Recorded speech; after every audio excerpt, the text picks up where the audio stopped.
آپ ریاست ٹیکسس کے شہر آسٹن میں پیزا منگوائیے اور ممکن ہے اسے آپ تک پہنچانے کے لیے 3 ٹائروں والے 10 روبوٹس میں سے ایک آ پہنچے۔ ان روبوٹس کے پیچھے موجود کمپنی کا کہنا ہے کہ وہ پر امید ہے کہ مستقبل میں پیزا کے علاوہ بھی کچھ ڈیلیور کرے۔ ہم ایک ایسے مستقبل کا تصور کر رہے ہیں جہاں عملاً فراہمی کا یہی معیار بن جائے گا۔ کئی کمپنیاں ڈیلیوری کے سفر کی آخری منزل میں حائل دشواریوں کا حل تلاش کرنے کی کوشش کر رہی ہیں۔ یہ آخری مرحلہ کسی بھی ڈیلیوری کو گھروں یا دفاتر تک پہنچانا ہے۔ لیوک شنائڈر کا خیال ہے کہ انہوں نے موزوں سائز کے ڈیلیوری روبوٹس کے ذریعے اس مسئلے کا حل نکال لیا ہے۔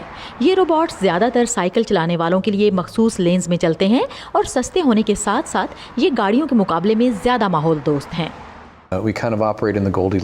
ہم ایک طرح سے گولڈی لاکس زون میں کام کرتے ہیں جہاں ہمیں فٹ پاتھ کے مقابلے میں زیادہ فائدہ ہوتا ہے، تاہم مکمل طور سے خودکار گاڑیوں کی نسبت یہاں ان خودکار روبوٹس کو کم مسائل کا سامنا ہوتا ہے۔ تاہم ایک ماہر کا کہنا ہے کہ ڈیلیوری روبوٹس کو رکاوٹوں کا سامنا کرنا پڑتا ہے۔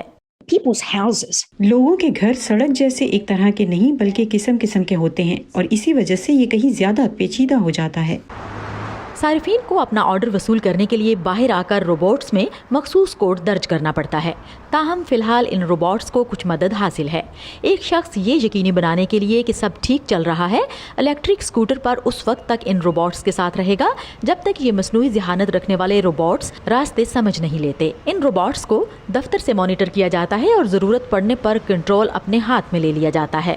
ریو 1 گروسری کے 7 تھیلوں کے ساتھ 24 کلومیٹر فی گھنٹہ کی رفتار سے سفر کر سکتا ہے۔ یہ ٹریفک سگنلز اور سائنس بھی پہچان سکتا ہے۔ لیوک شنائڈر کے خیال میں جلد ہی یہ روبوٹس ہر طرف دکھائی دیں گے۔ ہم سمجھتے ہیں کہ آخری مرحلے کے حل کا وقت آ گیا ہے اور ملک کے لیے آگے بڑھنے کا یہی سمجھداری پر مبنی طریقہ ہے۔ کمپنی کو امید ہے کہ وہ اپنی ڈیلیوریز میں گروسریز، ادویات اور دیگر مصنوعات کو بھی شامل کر سکے گی۔